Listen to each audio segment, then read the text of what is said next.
प्रेम से बोलिए गुरु भगवान की जय। देव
तो संत महात्मा के भी भेष में अनेक लोग भटक रहे हैं। जंगल न होते तो शेर कहाँ छिपते, और साधु न होते तो चोर कहाँ छिपते। तो संत के भेष में रावण भी थे और संत के भेष में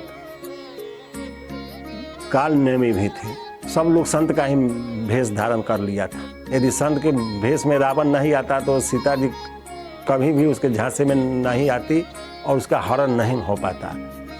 लेकिन उसका अंत आयाम हुआ था, इसलिए संत के भेष धारण करके आया।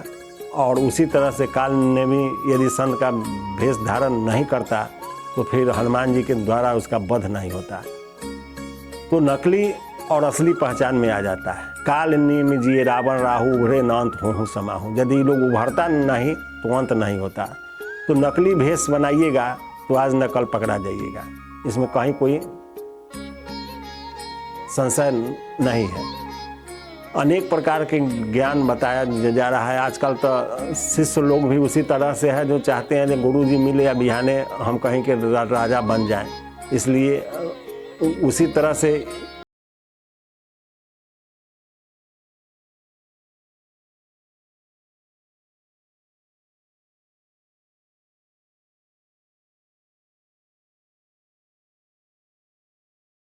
लेकिन जो होने वाला है वही होगा।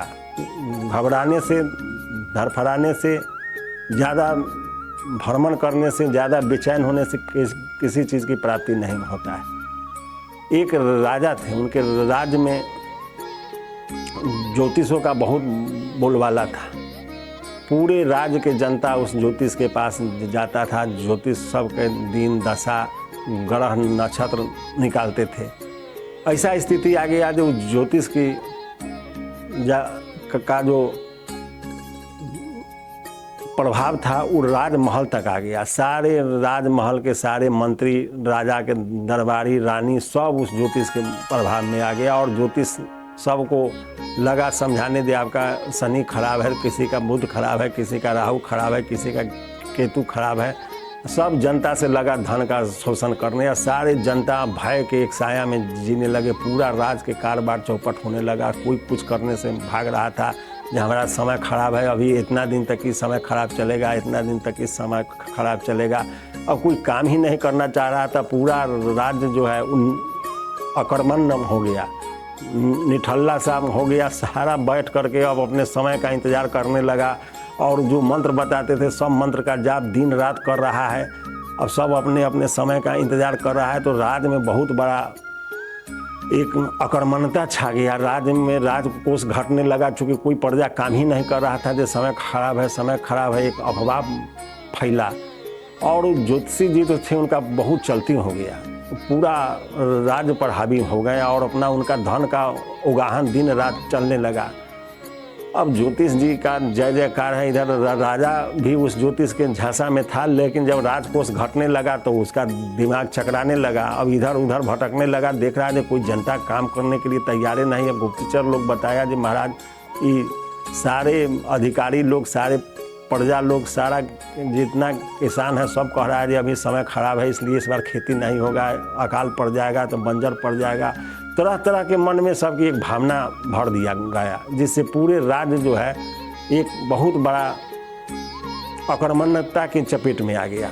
अब उसको कुछ राजा को समझ में नहीं आया, तो राजा के गुरु थे, जो राजा उस गुरु के पास आते जाते थे, लेकिन ज्योतिष के चपेट में आने के कारण राजा गुरु को भी भूला हुआ था। इसलिए कि राजा को लगा कि गुरु जी तक केवल भगवान के बारे में बताएंगे, आज ज्योतिष तो हमारा उद्धार कर देगा, पूरा राज्य हमारा चमक जाएगा, सारा प्रजा सब सुखी हो जाएंगे, तो राज्य को कोष अपने आप बढ़ जाएगा, हम बहुत बड़ा चक्रवर्ती सम्राट बन जाएंगे। लेकिन इस फेर में सारा काम खराब हो गया।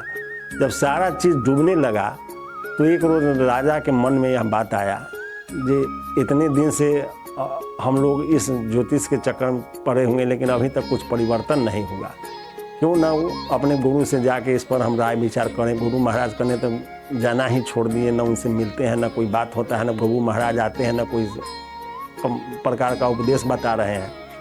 अब राजा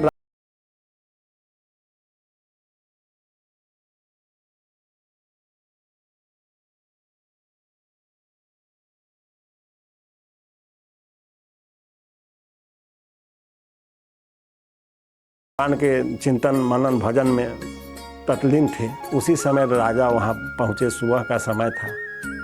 तो राजा जब गुरु के पास गए तो राजा के देखकर गुरु पूछे थे, भाई बहुत दिन के बाद तुम आए हो, आखिर था कहाँ तुम इतना दिन से। तो राजा अपना सारा बात बताया कि महाराज हम तो ऐसे ऐसे एक ज्योतिषी के फेर में पड़ गए और ज्योतिषी पूरे राज्य को बर्बाद कर दिया, पूरा जनता आक्रमण हो गया, न कोई काम करना चाहता है, न किसी प्रकार का कोई राज्य का विकास हो रहा है। सब एक बहुत बड़ा अंधकार के साया में फंसा हुआ है, सबको भयग्रस्त हो गया हुआ है, जो सारा जनता डरा सहमा हुआ है। ये सब कह रहा है कि हमारा समय खराब है, हमारा समय खराब है, समय ठीक हो तब तो हम कुछ करें। इसी चक्कर में पूरा राजकोष समाप्त होने की स्थिति पर आ रहा है। राज्य में आर्थिक स्थिति बहुत खराब हो गई, आर्थिक तंगी का स्थिति हो चुका है।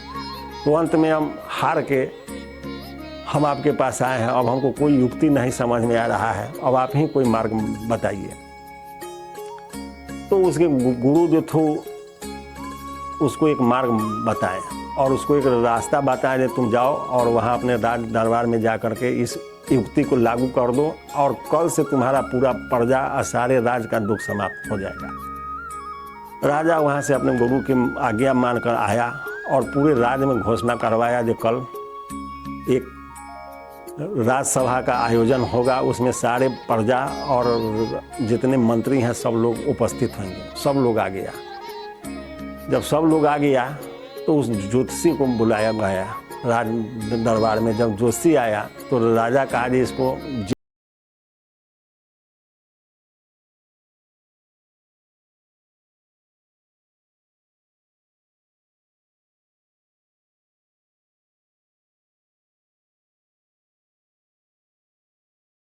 है तो आखिर क्या। तो राजा कहा कि तुम्हारा यही अपराध है कि तुम पूरे राज्य के जनता को एक भ्रम में डाल दिया, यहाँ तक कि हमको भी भ्रम में डाले हुए। यदि तुम भविष्य वक्ता होता और भविष्य के जानकार होता और भविष्य को तुम जानता तो तुमको आज हमें यहाँ बुलाए तो तुम आता ही नहीं। यदि तुमको यह पता होता कि राजा आज हमको जेल में डाल देगा तो तुम आता ही नहीं।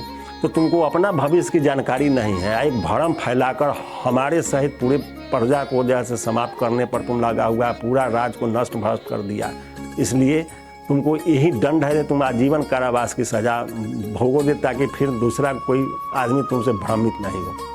तो कहने का तात्पर्य है कि किसी भ्रम का शिकार नहीं होना चाहिए। भगवान सर्वोपरि सत्ता है, बिनु हरि कृपा तृण नहीं डोले, बिना उनकी इच्छा के कुछ नहीं होता है। आज तक कोई भी महापुरुष हुए हैं तो कभी किसी का भविष्य नहीं बताए, चाहे कोई भी महापुरुष हो, वो आज तक किसी का भविष्य नहीं बताए। उनके पास लोग जाता है तो उसको आशीर्वाद देते हैं, बहुत खुश हुए तो उसको आशीर्वाद, न तो आशीर्वाद भी मन ही मन देते हैं और वही आशीर्वाद फलित होता है। तो ज़्यादा भ्रम में पड़ने से मनुष्य का पतन हो जाता है और उसका बर्बादी निश्चित है।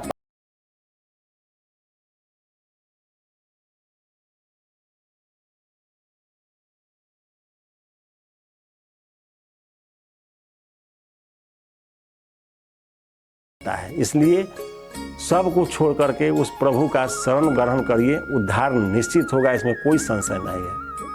और उस प्रभु से जुड़ाव करते रहिए, करते रहोगे जो भजन धीरे धीरे मिल जाएंगे ओ सजन धीरे धीरे, जो करते रहोगे भजन धीरे धीरे तो मिल जाएंगे ओ सजन धीरे धीरे।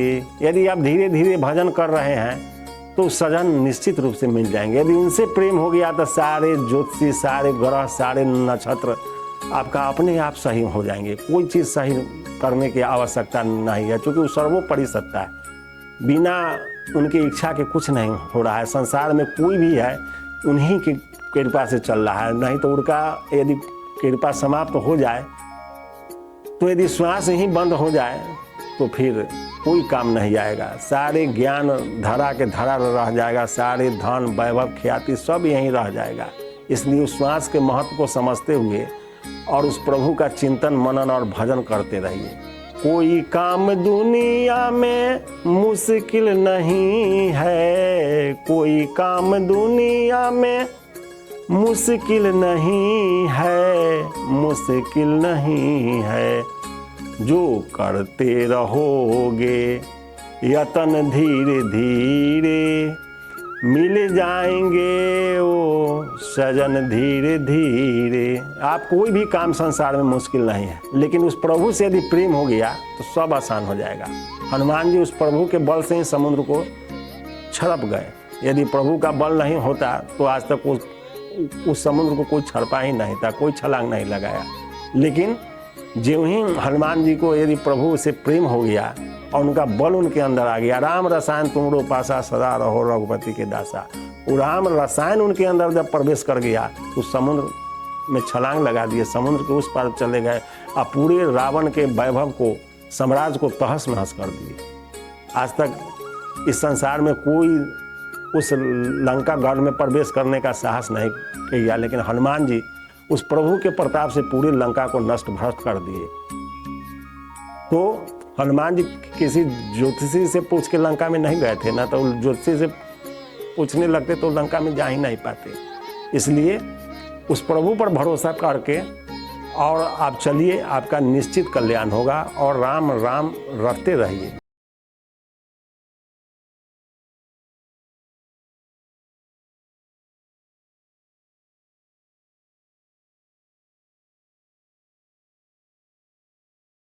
रखिए, आपका उद्धार निश्चित होगा। फिर अगले भाग में जय गुरुदेव।